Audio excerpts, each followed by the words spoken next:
Hello friends, welcome to class 10 study point. तो आज की इस वीडियो में हम पढ़ने जा रहे हैं 10th क्लास मैथमेटिक्स का चैप्टर नंबर 8। और इस वीडियो में हम प्रश्नावली 8.3 के पहले नंबर क्वेश्चन को पूरा हल करने वाले हैं। ठीक है, इस पहले नंबर क्वेश्चन को हल करने के लिए आपको 90 माइनस थीटा का सभी फॉर्मूला याद होना चाहिए। ठीक है, अगर आपको 90 माइनस थीटा के ऊपर एक सेपरेट वीडियो चाहिए तो आप कमेंट में जरूर बताइएगा। ठीक है, तो आइए अब हम पहले नंबर सवाल को हल करते हैं। ठीक है, हल। तो चूंकि आप लोगों ने एक फॉर्मूला पढ़ा होगा, cos 90 माइनस थीटा इक्वल होता है साइन थीटा के। ठीक है, तो यहाँ पर साइन 18 डिग्री है, ये जो 18 है ये थीटा का काम कर रहा है, तो हम साइन थीटा के जगह पर लिख सकते हैं cos 90 माइनस थीटा। ठीक है, तो आइए हम इसको यहाँ पर लिख ले रहे हैं cos 90, और जो हमारा थीटा का काम कर रहा है वो है 18 डिग्री। ठीक है, तो यहाँ पर हम माइनस करेंगे 18 डिग्री से।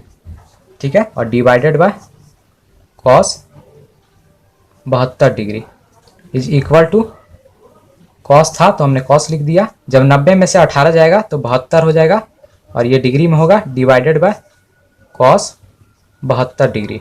ठीक है, तो ये दोनों एक बार में कैंसिल हो जाएगा, तो यहाँ पर हो जाएगा 1। तो हल करने के बाद इसका मान आ गया 1, और यही हमारा पहले सवाल का आंसर। तो हमने बहुत आसानी से पहले नंबर सवाल को हल कर लिया। तो आइए दूसरे नंबर सवाल की ओर बढ़ते हैं। तो दूसरे नंबर सवाल में हमें इसका मान ज्ञात करना है। ठीक है, तो आइए इसे हम हल कर लेते हैं। हल। तो इसको हल करने के लिए आपको एक फॉर्मूला पता होना चाहिए, तो उस फॉर्मूले को यहाँ पर मैं लिख दे रहा हूँ। ठीक है, cot 90 माइनस थीटा इक्वल होता है tan थीटा के।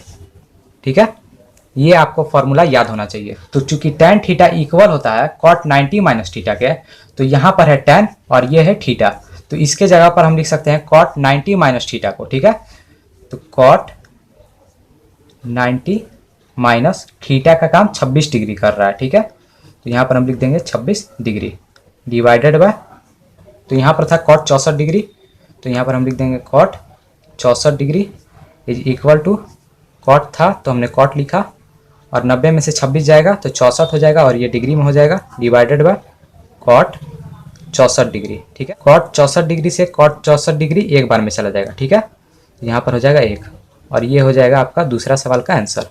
तो दूसरे सवाल को भी हमने हल कर लिया। तो आइए तीसरे सवाल की ओर बढ़ते हैं। तो तीसरे नंबर सवाल में हमें ये दिया हुआ है और इसका हमें मान ज्ञात करना है। तो आइए हम इसे हल करते हैं। हल।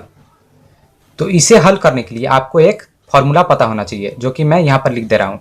वो फॉर्मूला है sine 90 minus theta is equal to cos theta.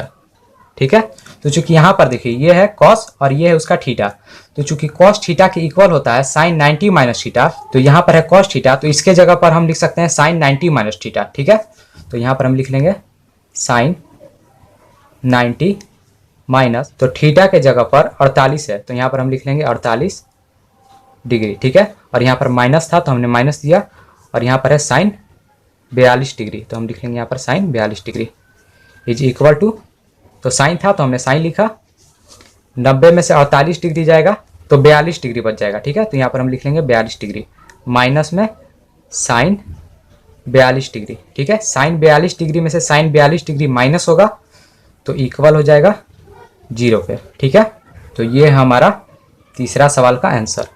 तो हमने तीसरा सवाल को हल कर लिया। तो आइए चौथे सवाल को भी देख लेते हैं। तो ये हमारा चौथा सवाल और इसी का मान ज्ञात करना है। ठीक है, तो आइए सबसे पहले हम इसको हल करते हैं। तो इस सवाल को हल करने के लिए आपको एक फॉर्मूला पता होना चाहिए, जो कि मैं यहाँ पर लिख दे रहा हूँ।